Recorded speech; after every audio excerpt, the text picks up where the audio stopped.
രാജ്യവ്യാപകമായി ബീഹാർ വോട്ടർ പട്ടികയിലും വോട്ട് മോഷണ ആരോപണങ്ങളിലും പാർലമെൻറ്റ് ഇന്നും പ്രക്ഷുബ്ധമായിരുന്നു.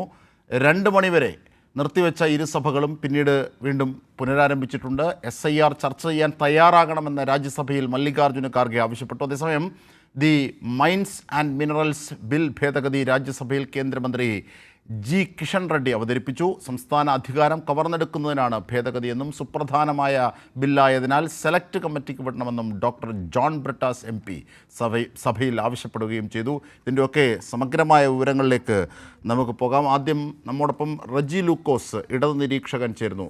ശ്രീ റജി ലൂക്കോസ്, ഏറ്റവും പ്രധാനപ്പെട്ടൊരു വസ്തുത SIRുമായി ബന്ധപ്പെട്ട കാര്യങ്ങളാണ്. സ്പെഷ്യൽ ഇൻറ്റൻസീവ് റിവിഷൻ, ഇതുമായി ബന്ധപ്പെട്ട വലിയ ആക്ഷേപം ഉയരുന്നു. സമാനമായി തന്നെ ഓരോ സംസ്ഥാനങ്ങളിലും ഇങ്ങ് തൃശ്ശൂരിൽ വരെ ഇത്തരത്തിൽ തെരഞ്ഞെടുപ്പ് കമ്മീഷൻ്റെ BJP അനുകൂലമായ പ്രവർത്തികളുടെ ആശങ്കകൾ തെളിവ് സഹിതം പുറത്തുവരികയാണ്. കൈരളി ന്യൂസ് തന്നെ നിരവധി തെളിവുകളാണ് ഇതുമായി ബന്ധപ്പെട്ട് പുറത്തുവിട്ടത്. ഈ ഒരു ഫ്ലാറ്റിൽ താമസിക്കുന്നവർ അവരറിയാതെ 9ഓളം പേരെ ചേർക്കുന്നു തൃശ്ശൂരിൽ. അവരുടെ വാക്കുകൾ പ്രസന്ന അശോകൻ്റെ അടക്കമുള്ള വിവരങ്ങൾ പുറത്തു വരുന്നു. ഇങ്ങനെയൊക്കെയുള്ളൊരു പശ്ചാത്തലത്തിലാണ് പാർലമെൻറ്റിലും തെരഞ്ഞെടുപ്പ് കമ്മീഷൻ എന്താണോ വിശദീകരിച്ചത് അന്വേഷണമില്ല. ഈ ആശങ്കകളും ഈ ആരോപണങ്ങളിലും ഈ തെളിവുകളിലും അന്വേഷണമില്ല. അത് തന്നെയാണ് പാർലമെൻറ്റിലും കേന്ദ്ര സർക്കാർ നടത്തിക്കൊണ്ടിരിക്കുന്നത്. അതിൻ്റെ അനുരണനങ്ങളെ എങ്ങനെയാണ് കാണേണ്ടത്? അജിംഷാദ്, ഇന്ത്യൻ ജനാധിപത്യം BJP സർക്കാർ ഇലക്ഷൻ കമ്മീഷനോടെ കവർന്നെടുത്തുകൊണ്ടിരിക്കുന്ന ഒരു ഭീതികരമായ കാഴ്ചയാണ് രാജ്യം കണ്ടുകൊണ്ടിരിക്കുന്നത്.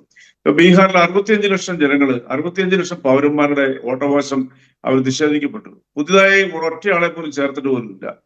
പുതിയതായ തങ്ങൾ, അതായത് 8,25,00,000 വരുന്ന അവിടുത്തെ വോട്ടർമാരിൽ 65 ലക്ഷം ആളുകൾ പ്രത്യേക സമൂഹത്തിൽപ്പെട്ട ജനങ്ങളുടെ വോട്ടവകാശം നിഷേധിക്കപ്പെട്ടു. അതിനവർ അവകാശപ്പെടുന്ന രേഖകളാണ് ഏറ്റവും കൂടുതൽ ചർച്ച ചെയ്യപ്പെടുന്നത്. അവർ പറയുന്നത് വോട്ടവകാശ രേഖയായിട്ടുള്ള വോട്ടേഴ്സ് ID, അതുപോലെ പാസ്പോർട്ട്, റേഷൻ കാർഡ് പോലെ ഒരു IDയും അവിടെ പ്രാബല്യത്തിലില്ല. അത് അംഗീകരിക്കത്തില്ല. അവർക്ക് ജനന സർട്ടിഫിക്കറ്റ് മാത്രം വേണം എന്ന് നിർബന്ധം പിടിക്കുന്നുണ്ട്.